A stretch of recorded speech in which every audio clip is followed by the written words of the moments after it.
کچھ لوگ قسمت میں دیر سے آتے ہیں مگر آتے ایسے ہیں کہ پوری زندگی بدل دیتے ہیں۔ نور ہمیشہ سے خاموش مزاج لڑکی تھی۔ وہ دوسروں کے چہرے پر مسکراہٹ دیکھ کر خوش ہو جایا کرتی تھی مگر اپنے دل کے راز کبھی کسی سے نہ کہتی تھی۔ اسے محبت پر یقین تو تھا مگر وہ سمجھتی تھی کہ محبت صرف خوش نصیب لوگوں کو ملتی ہے۔ ایک شام گھر میں مہمان آئے ہوئے تھے۔ ہر طرف باتوں اور کہکوں کی آوازیں گونج رہی تھی کہ اچانک دروازہ کھلا اور دروازے سے وہ اندر آیا۔ سادہ لباس، گہری آنکھیں اور چہرے پر عجیب سا سکون۔ نور نے بے اختیار نظر اٹھائی اور پھر فوراً جھکا لی، لیکن دل شاید آنکھوں سے زیادہ دیکھ لیتا ہے۔ اس ایک لمحے میں نہ جانے کیا ہوا کہ اس کے دل کی دھڑکن پہلے جیسی نہ رہی۔ وہ خود پر حیران تھی، آخر ایک اجنبی کی ایک نظر انسان کو اتنا بے چین کیسے کر سکتی ہے۔ رات گزر گئی مگر نیند نہ آئی۔ بار بار وہی چہرہ اس کی یادوں میں آتا رہا۔ دوسری طرف وہ شخص بھی خاموش تھا مگر جانے سے پہلے اس نے ایک بار مڑ کر ضرور دیکھا تھا۔ شاید وہ بھی کچھ محسوس کر چکا تھا یا شاید یہ صرف نور کا وہم تھا، مگر تقدیر خاموشی سے ایک ایسی کہانی لکھ رہی تھی جس کے انجام سے دونوں بے خبر تھے۔ نور نے خود کو بہت سمجھایا کہ یہ محض ایک اتفاق ہو سکتا ہے مگر دل دلیلوں سے کب مانتا ہے۔ اگلے چند دن معمول کے مطابق گزرے لیکن ایک چیز بدل چکی تھی۔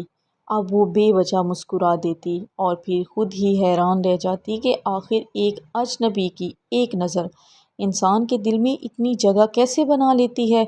اس شام گھر میں دوبارہ مہمان آئے ہوئے تھے۔ نور چائے رکھ کر واپس جانے لگی تو اچانک اس کی نظر اس پر پڑی۔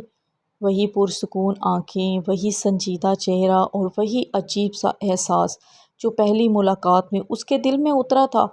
اس بار دونوں کی نظریں چند لمحوں کے لیے ملی اور نہ جانے کیوں نور کے ہاتھ ہلکے سے کانپ گئے۔ اس نے فوراً نظریں جھکا لی مگر دل کی دھڑکن پہلے جیسی نہ رہی۔ ادھر وہ بھی سب کے درمیان بیٹھا تھا مگر اس کی نظریں بار بار بے اختیار اس طرف اٹھ جاتی تھی۔ شاید بعض احساسات انسان چھپانا چاہے بھی تو آنکھیں راز کھول دیتی ہیں۔ رات ڈھل گئی، مہمان رخصت ہو گئے مگر نور کے دل میں ایک عجیب سی بے چینی باقی رہ گئی۔ اسے پہلی ملاقات میں محسوس ہوا کہ کچھ لوگ ہماری زندگی میں شور مچانے نہیں آتے، خاموشی سے دل میں اتر جاتے ہیں اور پھر دل چاہے بھی تو انہیں نکال نہیں پاتا۔ 2 دن گزر گئے مگر نور کے دل کی بے چینی کم نہ ہوئی۔ وہ خود بھی کچھ نہیں سمجھ پا رہی تھی کہ آخر ایک مختصر سی ملاقات اسے اتنا کیوں یاد آ رہی ہے۔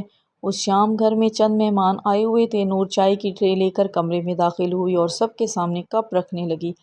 اچانک اس کے ہاتھ سے چمچ گر کر فرش پر جا گرا۔ وہ جھک کر اسے اٹھانے ہی والی تھی کہ کسی نے پیچھے ہی چمچ اٹھا کر اس کی طرف بڑھا دیا۔ نور نے سر اٹھایا تو وہی شخص سامنے کھڑا تھا۔ یہ لیجیے، اس نے دھیمی آواز میں کہا۔ نور نے چمچ لیتے ہوئے مختصر سا جواب دیا، شکریہ، خوش رہیں، اس نے مسکرا کر کہا اور وہ واپس اپنی جگہ پر جا بیٹھا۔ بات صرف چند لفظوں کی تھی مگر نہ جانے کیوں نور کے چہرے پر دیر تک خاموش سی مسکراہٹ رہی۔ ساری محفل میں وہ خود کو مصروف دکھاتی رہی لیکن اس کا دل بار بار اسی لمحے میں جا کر رک جاتا جب مہمان رخصت ہونے لگے تو نور سب کو دروازے تک چھوڑنے آئی۔ وہ بھی جانے لگا مگر باہر نکلتے ہوئے ایک لمحے کے لیے اس کی نظر نور سے ملی۔ اس بار دونوں نے فوراً نظریں نہیں چرائی۔ شاید بعض خاموشیاں لفظوں سے زیادہ باتیں کرتی ہیں۔